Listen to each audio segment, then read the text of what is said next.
जब रमा का विवाह एक प्रतिष्ठित और संपन्न परिवार में तय हुआ, तब मन में अजीब सी कशमकश थी कि मेरी उम्र तो बहुत छोटी है, इतना बड़ा संयुक्त परिवार है, मैं कैसे सामंजस्य बैठा पाऊंगी।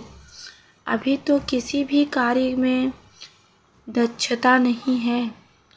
पारिवारिक रिश्ते नाते रीति रिवाजों की पर्याप्त समझ आने में तो बहुत समय लगेगा, लेकिन मन भी बड़ी उलझन थी। पर विवाह उपरांत जब घर में गई तो सारी स्त्रियां केवल स्त्रियां ही थी। वे धौंस रोब और अकड़ से परे थी। उन्होंने रमा से कहा कि सारे रिश्ते बाद में आते हैं, हम सबसे पहले स्त्री हैं। तुम्हारी सास, जेठानी और ननद बाद में। तुम सबसे पहले इस घर में सहज हो जाओ। यहाँ पर कोई भी तुम्हें किसी तराजू में नहीं तौलने वाला है। वह अपनी हर छोटी से छोटी समस्या परिवार में रहने वाली स्त्रियों को बताती और सभी मिलजुल कर उस समस्या का समाधान करते। वहाँ पर सभी का सबसे बड़ा गुण माफ करना था। पुरानी बातों को छोड़कर कुछ नया सोचना था। सभी अपने कार्यों में व्यस्त रहते थे। रमा अपनी माँ से कहती है कि मेरे ससुराल में सुंदरता गुणों और अवगुणों से तौलने के लिए कोई तराजू नहीं है। सास अपनी पुरानी कहानियाँ नहीं सुनाती कि मेरे ज़माने में ऐसा होता था, मैंने यह किया था, मैंने वह किया था। जेठानी अपनी श्रेष्ठता नहीं सिद्ध करती कि मैंने इस घर को संभालने में इतने वर्ष झोंक दिए। ननद हर समय मान सम्मान की दुहाई नहीं देती।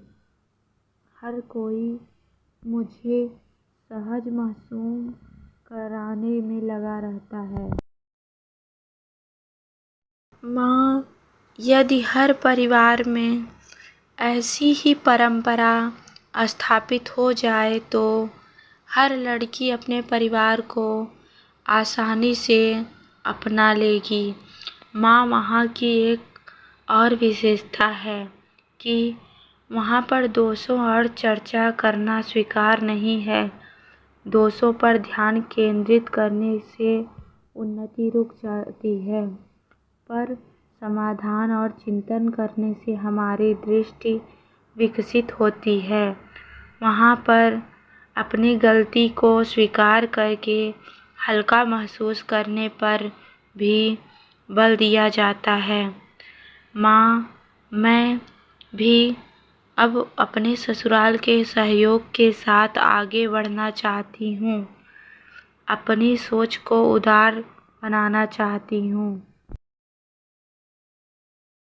माँ रमा के वाक्य सुनकर मन ही मन उस परिवार के प्रति धन्यवाद और मन से दुआएं दे रही थी।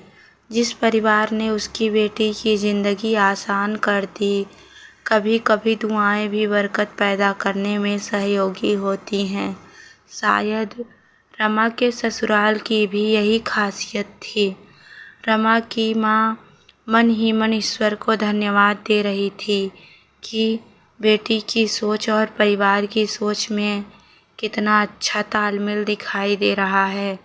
भविष्य में मेरा होना या ना होना मेरी बच्ची की खुशहाली के लिए ज़रूरी नहीं होगा।